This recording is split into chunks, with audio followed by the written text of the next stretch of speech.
Good morning, students. Again, welcome to our new discussion.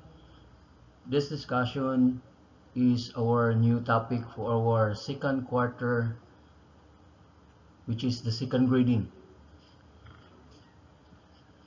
Introductions to the closed circuit television or CCTV.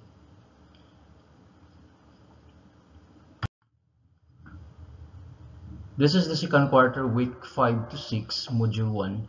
Our learning competencies: install electrical systems, auxiliary outlets, and lighting fixtures. Our objective this discussion: identify the types of closed-circuit television or CCTV camera, layout and install CCTV, appreciate the usage of CCTV in residential or commercial places, and practice responsible consumerism by working economically. So, are you ready for our new discussion? The introductions of closed-circuit television or CCTV. First, you have to determine where is the short circuit or the grounded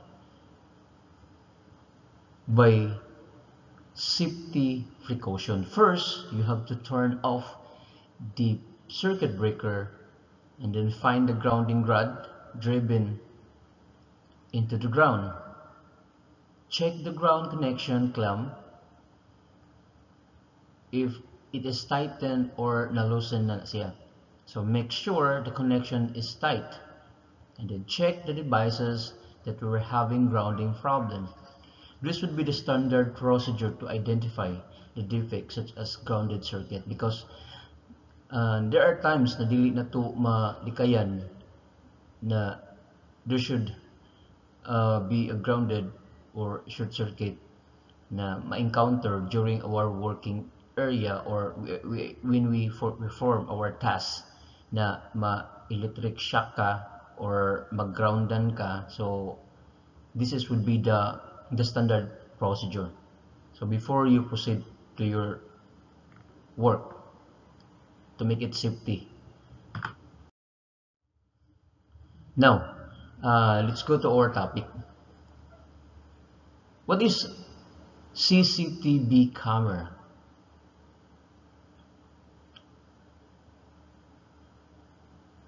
Why do we need to install CCTV?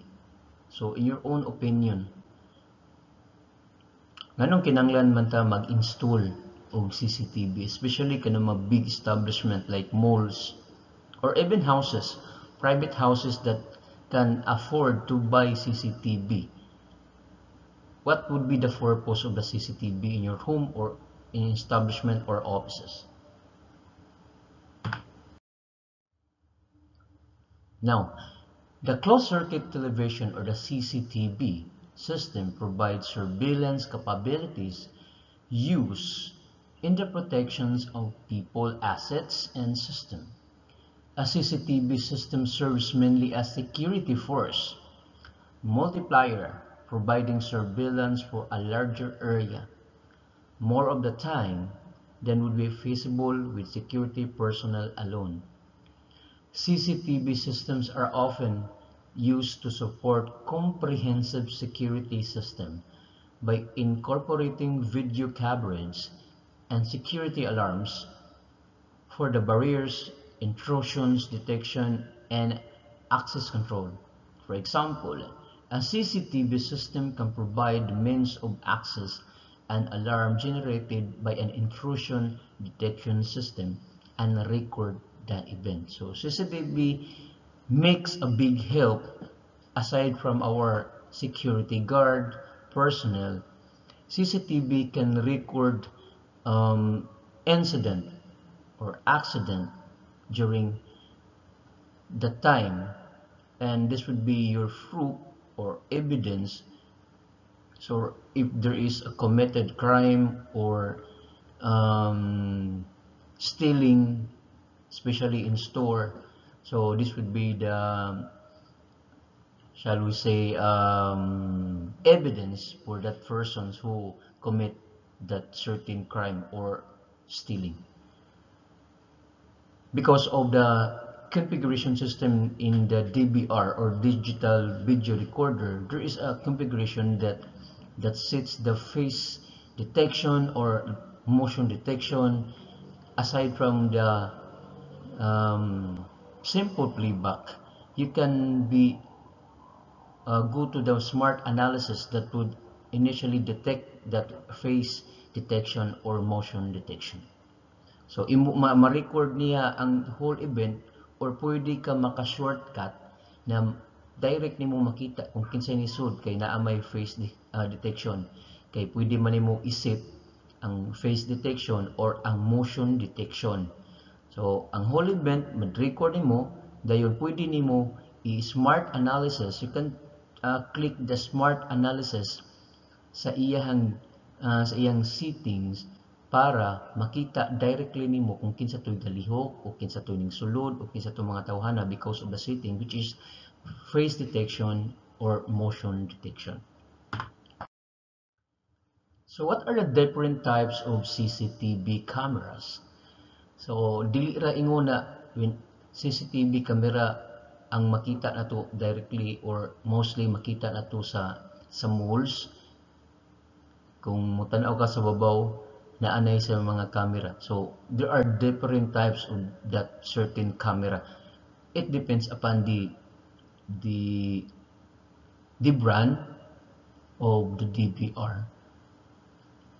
DVR stands for digital video recorder. So aside from DVR, naa sa tawag na NVR.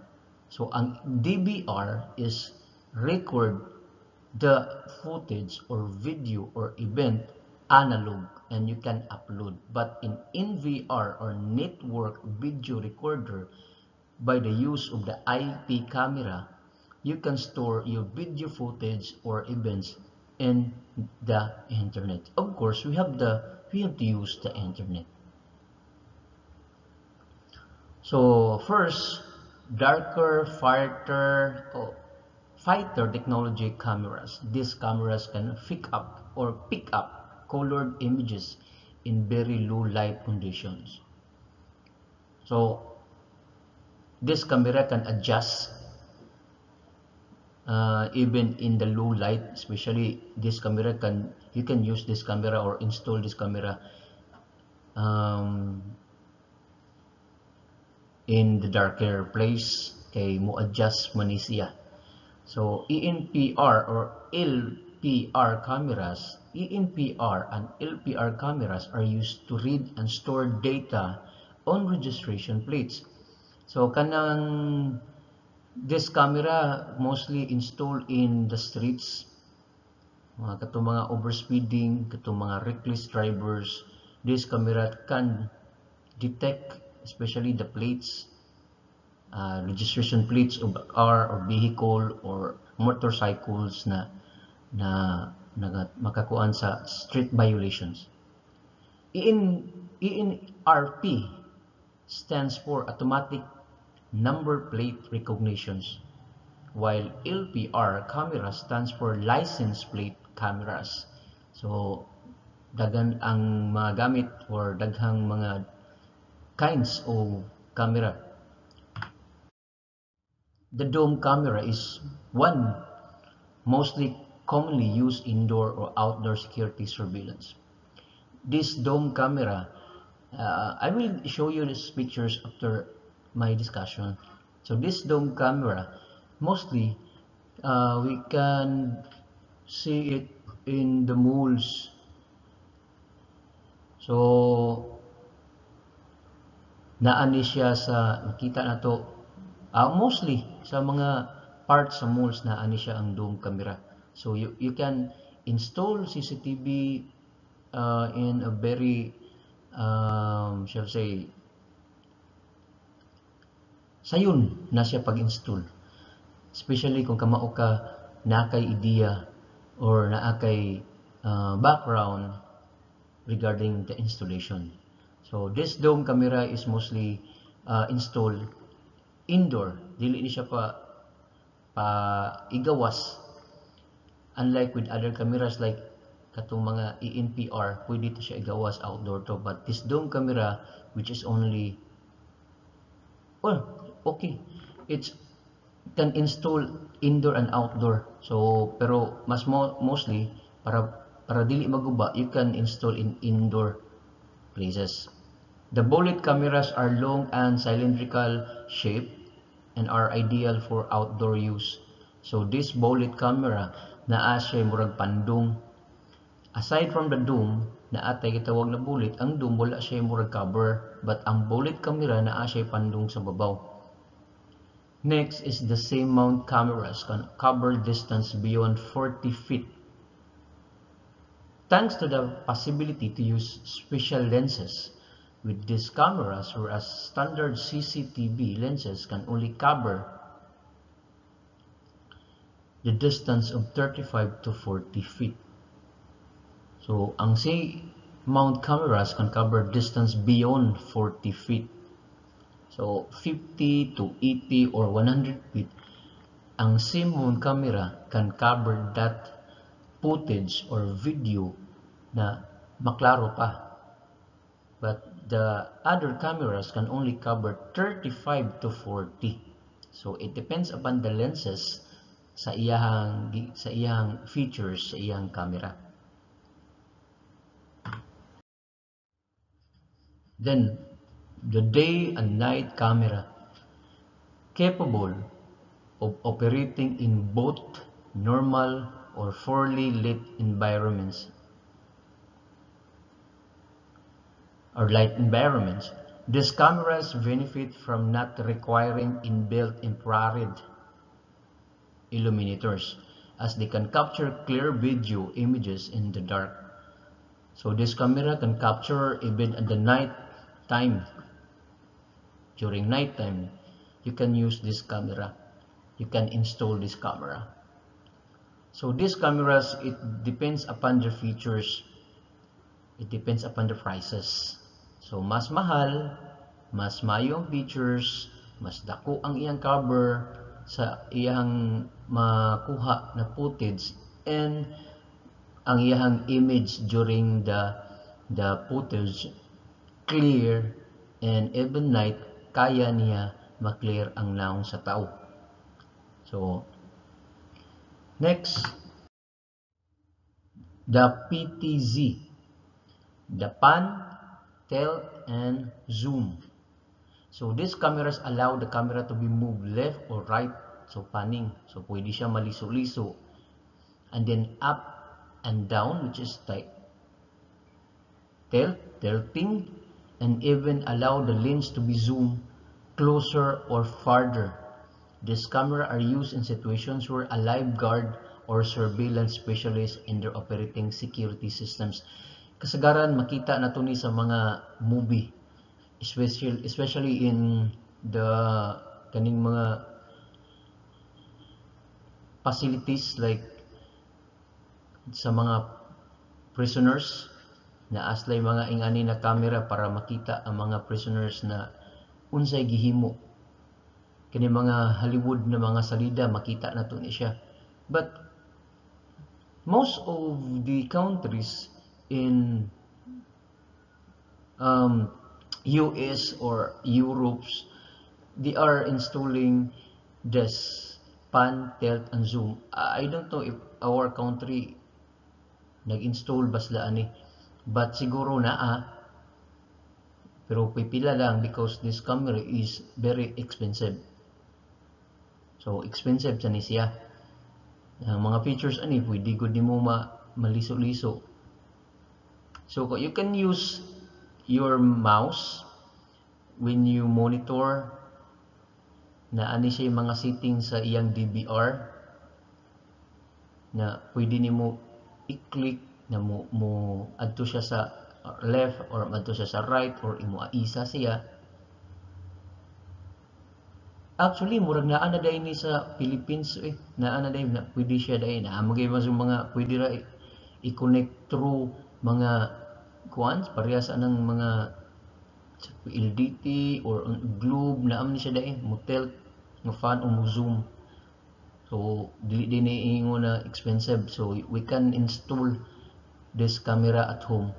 So if you have extra budget, you can use this camera. You can install this CCTV, and the camera you can use, which is the pan, tilt, and zoom. So during the installation, there are different set during your actual installation. The set E is the fire alarm detection or fire detection and alarm system.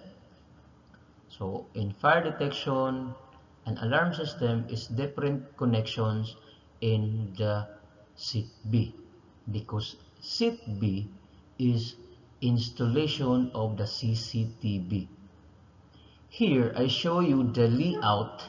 So mauni siya layout na inyuhang guide during the assessment of National Certificate Level 1. So mauni siya ang layout. So kanang mga box is equivalent to 100 mm. So from the entrance cap or the service entrance down to the kilowatt hour meter, the panel board, and then the ground, connect the panel board to the ground, then the light or the lamp, and then other lamp which is controlled by three-way and single pole, and then next is the camera 1, the camera 2. In the assessment, we can only use, or we only use 2 cameras or the 2 channels of the DVR. So that is why camera 1 and camera 2. So kani diri dapita is ang kuani molding 1 and 1/2 ang iyang size. Molding na siya or trunking or cable duct. So but mostly during the assessment, we are using the molding. So kani diri ang mga EMT 1/2 size EMT. So take note, please use Panasonic kay ligon, and the PVC is katumang Atlanta para dili malata. So this area here is the single pole on the three-way dire. So three-way, and the single pole. Kanisad is the CCTV panel or naa sa diri ang data cabinet. So naa diri ang monitor, naa diri ang DVR, naa diri ang mga components sa set sa CCTV. So you can put stand diri para mabutang ang set sa CCTV. Of course, the convenience outlet and the aircon outlet also installed. So you can install the CCTV provided that you have to measure or the correct measurement of the installation of the electrical boxes and the equipments provided in the set B. So mauni siya mga measurement dinhi. So gikan diha is 400 center to center 400, and then liko is 200 because kanina box is equivalent to 100 mm.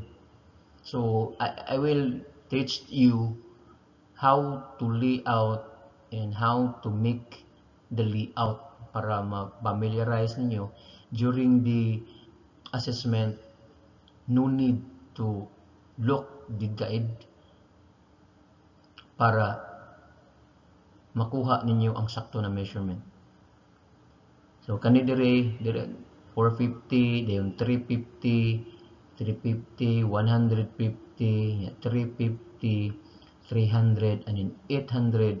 So 400, dayon 200, 500, 500, 500, 250, 250, then 900 mm, 400, 400, and then 700 mm, 900, 200 to center to center. So meaning ang iyang takdo ana adto ka musumpay. Example sa 400 center, and then sumpay sa ka from 400 to 450 center sa iyang panel. So center to center, that's the standard during the assessment.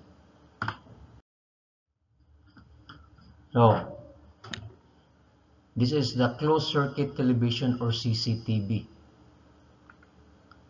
4 channels. So gi-install, gi-connect ang camera using the BNC connector. So ang BNC connector maunay ga-connect sa iyang monitor o sa iyang dome camera. Later I will show you the BNC connector. So kani gibutang ang 4 cameras mo nang upat ka buok ang makita nimo.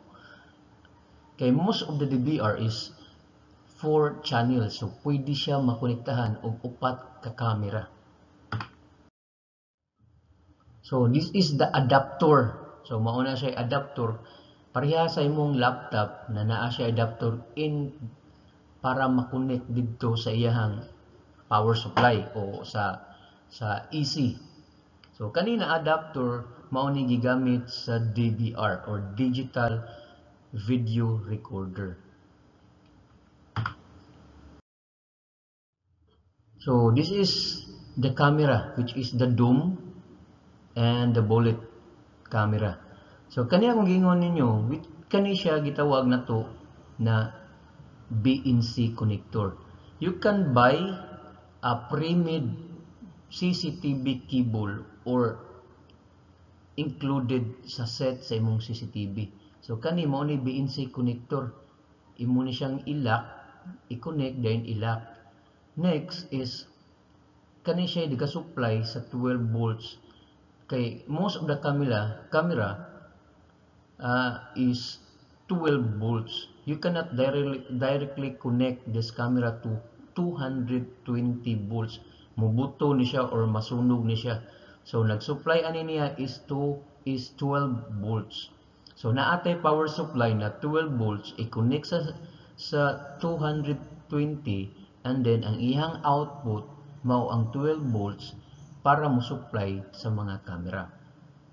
So mao ni ang dome, mostly ato ni makita sa mga malls, and kani siya bullet camera na asay pandong-pandong. So you can install indoor or outdoor, kani sad siya, but mostly makita nato ni in indoor. So, mao ni ang BNC camera. So kani usa, you can use this to turn on and off. So pwede nimo ma-on and off ang imong camera. Naani siya pwede nimo i-push button diri sa sud. Imo ni itangtangon. Anyway, I will demo the camera in our shop. So we have cameras, we have DVR na atay set sa camera or CCTV sa atong shop. So this would be the pictures and during our video lesson, but in actual I will show you and I will allow you to install the CCTV set.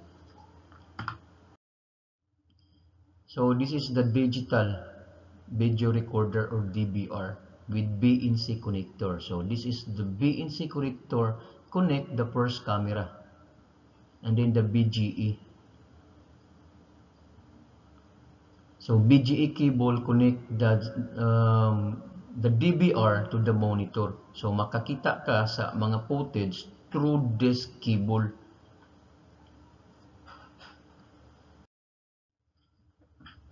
So the actual wiring of the installation of CCTV. First, the EBR. automatic voltage regulator connect to the EC or sa service provider. And then if you have UPS, but it is not necessary to connect the UPS. If you only have EBR, okay na kung na kay EBR. But if you have UPS or uninterrupted power supply, you can use the UPS. So EBR to UPS, plug the monitor to the UPS, and then plug the 12 volts to the UPS. The 12 volts supply the camera. So you can plug also the data cabinet to the UPS. The camera connect to the data cabinet, and then connect to the 12 volts. So naay data cabinet na supplyan og 12 volts, but there are also data cabinet na directly connect or plug to the UPS. So ato na tayo pakita yan ninyo. So your individual performance, you can write it in the long or short bond paper and submit during our retrieval and distribution of modules. What are the different types of the CCTV cameras?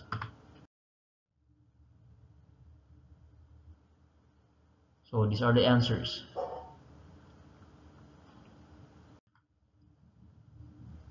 So these are the features or images of the different type of the cameras. Which first is the dome and the bullet, the C-mount and the daylight. So ang C-mount as babaw, ang the daylight camera is ang ubos. The pan, tilt, and zoom camera. So what are the tools used to layout or preparing the area for installation? So unsa man nimo na tools? So you can use different tools, but during the installation of CCTV, you can use the specific tools intended for the installation of CCTV. So why do we have to layout first? These questions is during your installation, the in situ. So why do we have to layout first before we perform the installation? And number 3, in installing electrical materials and equipment, do we need to layout first or install directly? Why? Dito ba kag-install, ladi ka kibaw asa ibutang o unsay measurement or unsay gilayon? What if makuwang ang imong cable or dili kaabot ang imong cable sa imong panel or sa imong DVR? So unsa man di ay? So next activity, layout of CCTV. So your activity, you can use bond paper. So during our discussion ganina, so pwede to nyo matanaw, you can repeat this video lesson, and then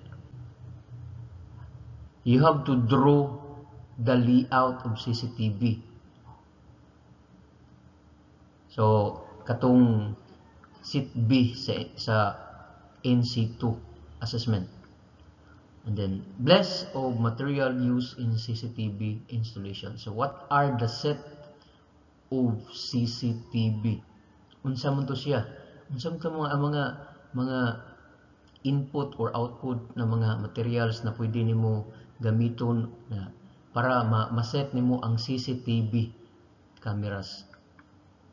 Unsa man to mga gamit ato niya? Monitor ba? Unsa man aside sa monitor, unsa man to ang uban? And then the last is the layout and measurement in CCTV. So unsa man to ang layout? Makuha gyapon or makita gyapon nimo atong Seat B sa assessment sa NC2. Why do we need to install CCTV in public places or in building establishment? Na naman, what's the purpose? So, in your own opinion. Thank you and good day. See you when I collect your outputs during the distribution and retrieval of our modules.